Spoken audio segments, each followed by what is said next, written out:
Hello and welcome to another edition of Tech Talk. I'm your buddy Derek Chuddy, and today's show is all about replacing a hard drive for my PC.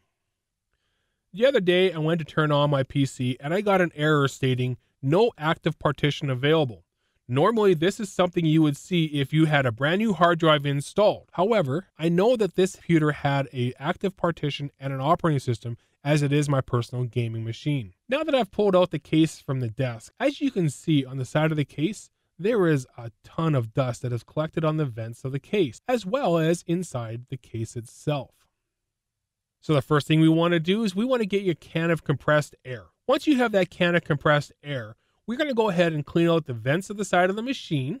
We're going to clean out the power supply, as it does collect dust as well. Clean out the CPU fan, as well as the video card fan if you've got one. Don't forget to clean out the case, as we don't want any dust inside the case to recollect back onto any one of those devices. Once you've gone ahead and cleaned out the computer case and all of its components, it is now time to replace the old hard drive with a new one. As you can see, my old hard drive here is attached to the case by some green tabs. This process is actually a lot smoother and cleaner than having screws attached to it, as screws can be stripped and very difficult to get off when they're stripped. As you can see, there are two cables attached to the hard drive. One of those cables is actually called a SATA cable. This SATA cable is the cable that connects the PC to the hard drive. To remove the hard drive cable, all you have to do is press on the little silver tab and gently pull out. The second cable is your power supply cable. What we want to do is pull that power cable out by just pinching the top and bottom and gently pulling it out. Don't worry about the order of taking them out, either or don't worry about the order of putting them back on. As you can see, the cable connections are totally different with each other, so you don't have to worry about actually getting them mixed up on the hard drive, as they will only fit in one section of each hard drive. Now what we want to do is remove the hard drive from its package and start to install it onto your new computer. I do highly recommend that you insert the cables first, gently plugging them in before you insert them onto the case. First, let's go ahead and take the SATA cable. And as you can see, the SATA cable can only be plugged in one spot of the actual hard drive. So what you want to do is just gently press down on the cable so that it actually snugly fits onto the actual hard drive. You can give it a gentle tug to make sure that everything is working. Next, you want to go ahead and plug in the power supply.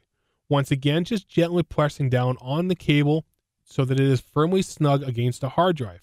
You do not want to press too hard because you do not want to bend or break any of the pins. Once the cable has been inserted, gently insert the hard drive back into the case. So now what you want to do is line up the green tabs to the holes that are actually on the hard drive. When you think you've got a proper connection, press down gently. If they are completely lined up, they will actually go down completely down. If not, just slightly move the hard drive back and forth until they actually go in. Now that you've got the new hard drive installed, you can put the case back together, hook up all the cables, and let's start installing the operating system. In my case, I'm going to go ahead and install Windows 7, as that is the only operating system I currently own for licensing. However, if you've got Windows 10, you can go ahead and install Windows 10 on your machine. Now that the operating system is back on there and you've named the PC as well as possibly added it to your work group or domain, you can go ahead and install any kind of programs that you may have had on your computer, as well as restore a backup from a file that you may have created some time ago. Congratulations, you have successfully installed a new hard drive and put the operating system back onto your machine.